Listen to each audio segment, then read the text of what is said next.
Eu gostaria de ver esse mesmo arroubo investigativo que tenho visto aqui por parte de um grupo de senadores também se manifestar na assinatura da CPI que Vossa Excelência, senador Contarato, apresentou a essa casa para investigar os crimes do senhor Sérgio Moro, os crimes do senhor Deltan Dallagnol.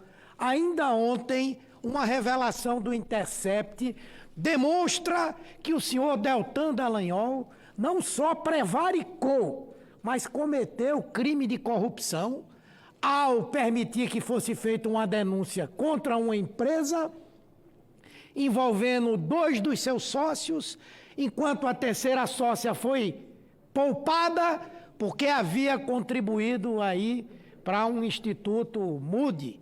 Era um instituto aí que o senhor Dallagnol era o tomador de conta desse negócio. Então, quando eu vi esses mesmos senadores que assinaram a lava-toga assinarem a CPI de Vossa Excelência, aí eu digo que tem realmente gente querendo fazer investigação e colocar ética na política do nosso país. Mas, senhor presidente, os brasileiros têm manifestado com firme posição a sua acachapante reprovação ao governo de Jair Bolsonaro. As últimas pesquisas de opinião demonstram de forma cabal que a população cansou de esperar que o presidente trabalhasse para construir um projeto sério que tirasse o país da crise. Quase 9 meses depois de iniciado, o governo de Jair Bolsonaro age no sentido inverso, gerando uma crise por dia e sonegando ao Brasil as respostas aos graves problemas pelos quais está passando. É um governo em que o presidente está mais empenhado em resolver problemas familiares, em nomear um filho embaixador, em interferir nas instituições para limpar a barra de um outro, do que em agir para resolver a precária situação nacional. Em todas as pesquisas divulgadas, os índices de rejeição ao governo dispararam.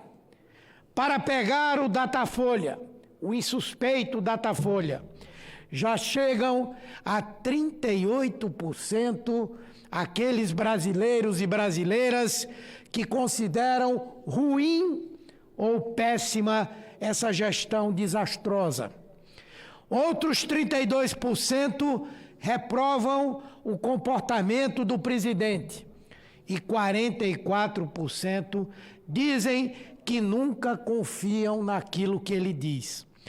1 em cada 4 que votaram nele não repetiriam o seu voto, o que garantiria hoje a eleição não de Bolsonaro, mas do nosso candidato Fernando Haddad à presidência da República. É a plena desilusão daqueles que se descobriram terrivelmente enganados pela máquina de notícias falsas que turvou o discernimento dos eleitores e interferiu criminosamente nas eleições de 2018. A verborragia de Bolsonaro, muitas vezes escatológica, é reprovada por 90% da população, assim como também são amplamente rejeitados o seu preconceito aos nordestinos e o nepotismo por meio do qual procura favorecer o seu filho 03.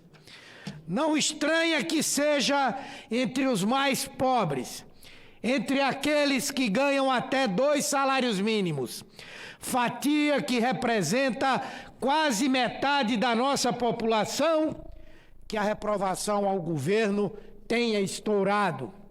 Já são 43% os que o rejeitam nessa faixa, um aumento de 9 pontos percentuais em apenas 4 meses. Nesse cenário, o Nordeste, deliberadamente discriminado pelo presidente, puxa a ampla reprovação a esse governo incompetente. Na região onde ele perdeu em todos os 9 estados no ano passado, sua rejeição já chega a 52%, demonstrando que mais da metade dos nordestinos consideram o presidente absolutamente inepto para conduzir os destinos do país. E não é para menos. Esse é o governo dos cortes, dos sucessivos cortes orçamentários, que não resultam em nenhuma economia e em nada de positivo. Ao contrário, só redundam em mais cortes, em mais miséria, em mais pobreza para o nosso povo. Estão aí, disse aqui o senador Rogério Carvalho, 6.000 bolsas científicas cortadas pelo governo da ignorância. Estão aí as universidades e os institutos federais paralisados. Está aí o Ministério da Família e dos Direitos Humanos com uma tesourada em metade do seu orçamento. Está aí o Minha Casa Minha Vida, que com Lula e Dilma recebia mais de 11 bilhões de reais a cada ano, e para o ano que vem tem uma previsão de somente 2 bilhões de reais. Tudo está sendo devastado, ao passo em que 50 milhões de brasileiros estão desempregados, ou subocupados, ou na informalidade, em que a renda do trabalhador cai e a miséria avança. E esse governo só fala em mais cortes e retrocessos, como é o caso dessa miserável reforma da Previdência. Nesse fim de semana, juntamente com Fernando Haddad e outras companheiras e companheiros do campo progressista, nós viajamos por alguns estados do Nordeste.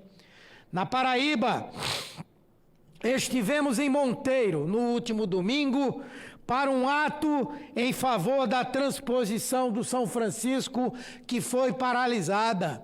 Sim, senhor presidente, foi paralisada. Há meses, o governo Temer e o governo Bolsonaro pararam de ofertar a água sob a alegação de problemas técnicos que não se resolvem de nenhuma maneira e que já está promovendo uma degradação da área construída.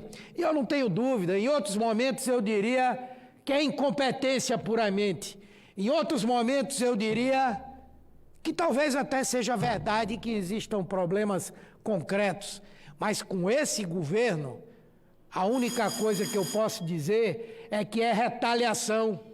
É porque eles não gostam de nordestino, é porque eles não gostam do Nordeste, é porque o Nordeste já disse que basta de Bolsonaro e desse governo que quer relegar o nosso povo a uma situação de profunda miséria e a volta ao que fomos durante tantos séculos, esquecidos pelo poder público no nosso país. Pois bem, uma das maiores obras hídricas do mundo, a mais importante para o Nordeste, iniciada pelo presidente Lula, que começou a levar o velho Chico para regiões onde a água não chegava, foi interrompida. Os canais secaram e a população voltou a andar quilômetros e quilômetros para poder buscar água numa luta pela própria sobrevivência. É um descaso desumano, é uma imensa falta de compromisso com o país e com o seu povo, com a gestão responsável dos nossos recursos naturais. Bolsonaro agride o São Francisco, o rio da integração nacional, do mesmo jeito que ele faz com a Amazônia. Então, por mais que ele conteste ridiculamente os dados, as pesquisas mostram verdadeiramente que os brasileiros estão fartos de tanta incompetência, de tanta balbúrdia, de tanta desorganização, de um governo que só age em favor de grupos que o apoiam, de um governo que está pouco se preocupando para o Brasil e que a cada dia se firma mais e mais como um animador de milícias. Milícias que agora diz ele que pretende anistiar com o indulto que vai conceder a condenados por assassinato nos casos de Eldorado dos Carajás, nos casos do Carandiru e ainda uma outra situação absurda que nós vivemos no passado no nosso país, de chacinas e tragédias praticadas por milicianos. Por quanto mais tempo vai durar esse governo, eu sinceramente não sei. Acho que não é muito. O que eu sei é que, independentemente disso, na prática, senhor presidente, esse é um governo que já acabou. Falta apenas que os seus integrantes descubram essa verdade. Muito obrigado pela tolerância, senhor presidente.